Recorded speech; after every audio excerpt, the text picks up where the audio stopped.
నమస్తే. Welcome to red TV. నేను వంశీ. ఈరోజు మనతో పాటు సీనియర్ జర్నలిస్ట్ భరద్వాజ్ గారు ఉన్నారు. సార్ నమస్కారం సార్. నమస్తే అండి. సార్ రేవంత్ రెడ్డి గారు ఒక సభలో మాట్లాడుతూ సినిమా కార్మికులకి 20% వేతనాలు ఇవ్వాలన్నట్టుగా ప్రొడ్యూసర్స్ సినిమాల ద్వారా చెప్తున్నారు సార్. దీని మీద మీ కామెంట్ ఏంటి సార్? అసలు జరిగే సిచ్యువేషన్ ఉంది ఎప్పుడు జరగని విధంగా, అంటే ప్రొడ్యూసర్ పెట్టిన పెట్టుబడిలో 20% వీళ్ళకి ఇచ్చే అవకాశం ఉందండి. లాభము కూడా కాదు. వాళ్ళు రకరకాలుగా ప్రయోజనాలు పొందుతున్నారు ప్రభుత్వాల వైపు నుంచి. అంటే సినిమా మీద పెట్టిన పెట్టుబడి ఈ లెవెల్లో పెడుతున్నాం మేము కాబట్టి టికెట్ల రేట్లు పెంచమని ప్రభుత్వాల దగ్గరకు వస్తున్నారండి. అంటే ఇంత పెట్టుబడి పెట్టి ఇంత మార్కెట్లోకి వెళ్తున్నాం మేము కాబట్టి టికెట్ల రేట్లు పెంచండి అని ప్రభుత్వం దగ్గరకు వస్తున్నారు. మేము కూడా పర్మిషన్ ఇస్తున్నాము. ఆ ఇచ్చిన పర్మిషన్ మేరకు వాళ్ళు లాభాలు పొందుతున్నారు. ఆ లాభాలలో అంటే టికెట్ల ప్రైస్ హైక్ నుంచి అలాగే ప్రీమియర్స్ నుంచి వచ్చేటువంటి డబ్బుల్లో కార్మికులకు కూడా వాటా ఇవ్వండి అంటున్నాడు. ఆ కార్మికులు లేకపోతే అసలు సినిమాలే లేవు కదా అని మాట్లాడాడు ఆయన. కార్మికులు తెల్లారుజామున 4 లేచి వెళ్ళి నటులు వచ్చే సమయానికి అక్కడ అన్ని రెడీ చేస్తే అప్పుడు ఈ నటులు వెళ్ళి నటిస్తారు. కాబట్టి సినిమా పరిశ్రమ బతకాలంటే కార్మికులే మూలం, కార్మికులను కాదని ఎవరు ఏం చేయలేము. ఇలా ఆయన చెలరేగిపోయి మాట్లాడాడు. ఇది సినిమా కార్మికులు ఏర్పాటు చేసినటువంటి అభినందన సభకి ఆయన హాజరయ్యారు. మనకి తెలుసు, మొన్నే సినిమా కార్మికులు సమ్మె చేశారు, సుదీర్ఘకాలం నడిచింది అది. ఆ సందర్భంగా ఆయన అంటే గవర్నమెంట్ నేరుగా ఇన్వాల్వ్ అయ్యి ఆ సమ్మెకు ఒక ముగింపు పలికిన తర్వాత అంటే ఆ సందర్భంగా ఆయన చూపించినటువంటి చొరవ, ఆ చొరవ నేపథ్యంలో ఇప్పుడు ఆయనకు ఒక చిన్న సత్కార కార్యక్రమం ఏర్పాటు చేశారు. ఆ సత్కార కార్యక్రమంలో పాల్గొంటూ ఆయన కార్మికుల గురించి మాట్లాడుతూ వాళ్ళకి మీరు పొందుతున్నటువంటి లాభాల్లో వాటా ఇవ్వండి అన్నట్టు. పెట్టుబడిలోనూ లేకపోతే మరో దానిలోనూ కాదు, వేతనాల్లో కాదు. కాబట్టి వాళ్ళ జీతాలు పెంచమన్నా మరొకటో కాదు, వాళ్ళకి లాభాల్లో మీరు అంటే ప్రైస్ హైక్ ద్వారా పొందుతున్నటువంటి లాభాలలో చాలా స్పష్టంగా ఒక 20% ఇస్తే బాగుంటుంది అని కార్మికుల పక్షాన నిర్మాతలకి ఒక విజ్ఞప్తి లాంటిది చేశాడు ఆయన. అలాగే చాలా వరాలు గుప్పించాడు. అంటే ఫ్యూచర్ సిటీ అని ఒకటి కడుతున్నారు అక్కడ. ఆ ఫ్యూచర్ సిటీలో మీ అందరికీ అంటే సొంత ఇళ్ళు లేని వాళ్ళకి ఇళ్ల స్థలాలు ఇవ్వటం లాంటి బలంగా చెప్పలేదు, కానీ మీ అందరికీ అక్కడ అవకాశాలు కల్పిస్తాను అని చెప్పాడు. అంటే సొంత ఇంటి కళను నిజం చేస్తాను లాంటి హామీ కూడా దానిలో ఉంది, ఇన్వాల్వ్ అయ్యి. ఇలా రకరకాల హామీలు గుప్పించాడు ఆయన. దాంతోపాటు కృష్ణానగర్ ప్రాంతంలోనే వీళ్ళందరూ ఉంటారు కాబట్టి కార్మికులు, కృష్ణానగర్ ప్రాంతంలో 3 ఎకరాల్లో ఒక ప్రభుత్వ ఆసుపత్రిని నిర్మించిస్తానన్నాడు. ఈ 3 ఎకరాలు కృష్ణానగర్లో ఎక్కడుంది అనేది అధికారులకు వదిలేస్తున్నాను. అధికారులు పరిశీలి చేసి వాళ్ళు చెప్తే బలానా చోట 3 ఎకరాలు ఉంది అని చెప్తే సాలిడ్గా అక్కడ ఒక ఆసుపత్రి నిర్మాణము, ఆసుపత్రి కాదు సారీ, ఇది ఆయన స్కూల్ కడతానన్నాడు. కార్పొరేట్ తరహా స్కూల్ నిర్మాణం చేసి మీరు తెల్లారుజామునే వెళ్ళిపోతారు కాబట్టి వాళ్ళకి భోజనాలు ఇవన్నీ ఏర్పాటు చేస్తాను. స్కూల్లో బ్రేక్ఫాస్ట్ లంచ్ మేము పెడతాం, డిన్నర్ ఒకటి మీరు చూసుకోండి అని ఒక హామీ ఇచ్చాడు. ఎందుకు ఇంత ఆవేశపడి ఇన్ని హామీలు ఇచ్చాడు ఆయన? స్కూల్ నిర్మిస్తానన్నాడు, ఫ్యూచర్ సిటీలో ఇళ్ళు ఇస్తానన్నాడు.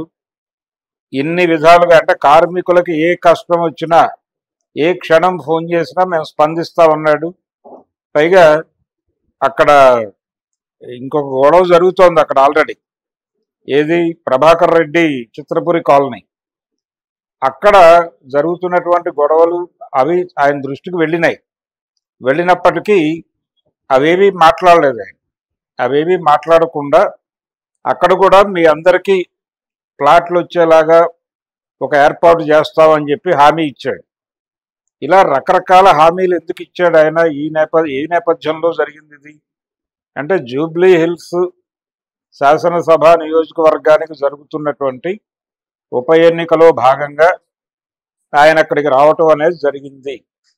కృష్ణానగర్ ప్రాంతంలో అంటే జూబ్లీ హిల్స్లో ఒక కీలక ప్రాంతం అది.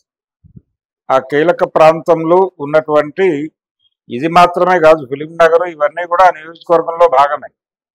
జూబ్లీ హిల్స్ నియోజకవర్గంలో సినిమాకి ఒక ప్రధాన వాటా ఉంది. కాబట్టి వాళ్ళ ఆత్మల్ని సంతృప్తి పరచాల్సినటువంటి అవసరం ఉంది ఆయనకి.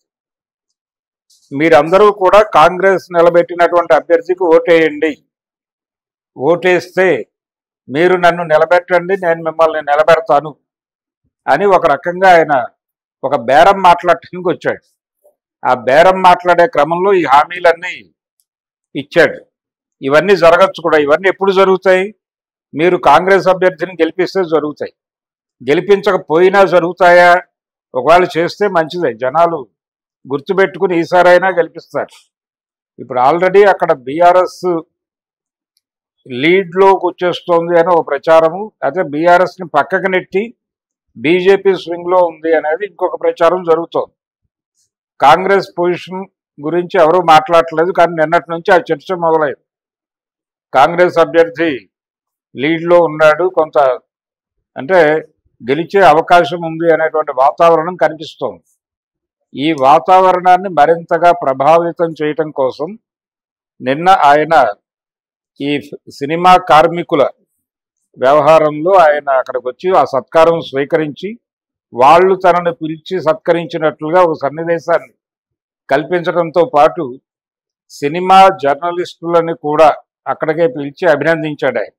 కొత్తగా ఎన్నికైనటువంటి కమిటీ ఉంది, ఫిలిం జర్నలిస్ట్ అసోసియేషన్కి కొత్తగా ఎంపికైనటువంటి ఆ కార్యవర్గాన్ని కూడా అక్కడికి పిలిచి వాళ్ళందరికీ షేక్ హ్యాండ్లు ఇచ్చి అభినందించి, మీ సమస్యలు ఏమైనా ఉంటే వాటిని కూడా నా దృష్టికి తీసుకురండి, నేను సానుకూలంగా పరిష్కరిస్తాను అని చెప్పాడు ఆయన. అంటే ఇంతమందిని ఇంతగా హక్కును చేర్చుకోవడానికి కారణం ఏంటంటే చాలా స్పష్టంగా ఎన్నికలలో ప్రయోజనకరంగా ఉంటారు వీళ్ళందరూ, తనకు ఉపయోగపడతారు, తన గొంతును బయటకు తీసుకెళ్తారు, అలాగే తను మాట్లాడిన దాన్ని మరింతగా కార్మికుల్లోకి తీసుకెళ్తారు, ఇక్కడ ఓటర్లలోకి తీసుకెళ్తారు. ప్రతి ఓటరు ఇప్పుడు కాంగ్రెస్ పార్టీ అభ్యర్థిని గెలిపించుకుంటే రేవంత్ రెడ్డి గారిని గట్టిగా అడగచ్చు మనం, అయ్యా ఆ రోజు మీరు వేదిక మీద ఇచ్చినటువంటి హామీలు అమలు చేయండి అని. ఒకవేళ కాంగ్రెస్ అభ్యర్థిని ఓడిస్తే ఆయన్ని దగ్గరికి వెళ్ళి అడగటానికి మనకు ముఖం చెల్లకపోవచ్చు అనే ఒక చిన్న మొహమాటంలోకి ఓటర్లను నెట్టేసేటువంటి కార్యక్రమం. అలా మొహమాటంలోకి ఓటర్లను నెట్టేసి తన గెలుపుని ఖాయం చేసుకునే ప్రోగ్రాం. అందుకని ఆయన మామూలు ప్రచారాన్ని ఎన్నుకోలేదు. మామూలు ప్రచారం కంటే కూడా ఇది కార్మికులే మొన్న జరిగినటువంటి సమ్మె సందర్భంగా ఆయన చూపించిన చొరవ సందర్భంగా వాళ్లే తనని సత్కారం చేయడానికి పిలవటం, ఆ పిలిచిన నేపథ్యంలో ఈ హామీలన్నీ ఇవ్వటం, ఇవన్నీ ప్రభుత్వం తరఫున చెప్పాడు ఆయన. ఇప్పుడు ఎలక్షన్ కోడ్ వర్తిస్తుందా లేదా అనేది చూడాలి. ఆయన అలా మాట్లాడటం అంటే ఆయన ముఖ్యమంత్రి హోదాలో వచ్చాడు, హామీలు ఇచ్చాడు. ఈ టైంలో ప్రభుత్వం వైపు నుంచి హామీలు ఇవ్వచ్చా లేదా అనేది ఒకటి చెక్ చేయాలి. ఆయన 3 ఎకరాల స్కూలు ఆ నిర్మాణము జరుపుతాము, సైట్ చూస్తాము, ఇవన్నీ మాట్లాడాడు. ఒకవేళ ఆయన సీరియస్గా సైట్ చూడదలుచుకుంటే అన్నపూర్ణ స్టూడియో ఉంది. అన్నపూర్ణ స్టూడియోలో 7 ఏకర్స్లో ఒక 3 ఎకరాలు తీసి స్కూల్ పెట్టుకోవచ్చు. అది అందరికీ కన్వీనియంట్ ఏరియాని. కాబట్టి మరి అలా నాగార్జున గారు కూడా సహకరిస్తే సహకరించవచ్చు. ఇలా ఏదైనా చేస్తాడా అనేది చూడాలి. కానీ ఏదేమైనా ఆయన కోడ్ ఉల్లంఘన కార్యక్రమం కూడా ఏదైనా జరిగిందా అనేది ఒకటి గమనించాల్సిన అవసరం ఉంది. ఇన్ని హామీలు అంటే వాళ్ళు సత్కారానికి పిలిచారు కాబట్టి నేను హామీలు ఇవ్వాల్సి వచ్చింది వాళ్ళ ఉద్ధరణ కోసం అని తప్పించుకునే ప్రయత్నం చేయొచ్చు. తప్పించుకోవడానికి ఒక మార్గం ఉంది. కానీ ఈ ఉపన్యాసం జరిగింది core area of Jubilee hills constitution కాబట్టి అంత ఈజీ వ్యవహారం ఏం కాదు ఇది. జనం గమనిస్తున్నారు. జనాన్ని ఓటర్లని మొహమాటంలోకి పెట్టడం కోసం ఒక ఎత్తుగడ వేశాడు రేవంత్ రెడ్డి. అది ఏ మేరకు వర్కౌట్ అవుతుంది అనేది రేపు 11వ తారీఖు కదా ఎన్నిక. అది అయిపోయిన తర్వాత రిజల్ట్ వచ్చాక మనకు అర్థమవుతుంది. సినిమా కార్మికులు ఏ మేరకు ప్రభావం వేయగలరు, సినిమా పర్సనాలిటీస్ ఏ మేరకు ప్రభావం వేయగలవు అనేది మనకి రేపు జూబ్లీ హిల్స్ రిజల్ట్స్ వస్తే కానీ ఎమ్మెల్యే ఎవరు అనేది రిజల్ట్స్ వస్తే కానీ చెప్పలేము. ఓకే ఆ స్థానం కాంగ్రెస్కి రావాలని ఆయన యుద్ధం చేశాడు. ఆ యుద్ధంలో ఆయన గెలుస్తాడా లేదా అనేది చూడాలి. ఇది జరిగే అవకాశాలు అయితే ఉన్నాయి. నిన్న ముఖ్యమంత్రి గారి సినిమా కార్మికుల సత్కార కార్యక్రమం ముగిసిన తర్వాత సీన్ కొంత మారింది, కొంత కాంగ్రెస్ వైట్ పెరిగింది అక్కడ. కాబట్టి ఆయన కృషి ఫలించే అవకాశమే కనిపిస్తోంది. చూద్దాం ఏం జరుగుతుంది. Okay thank you sir.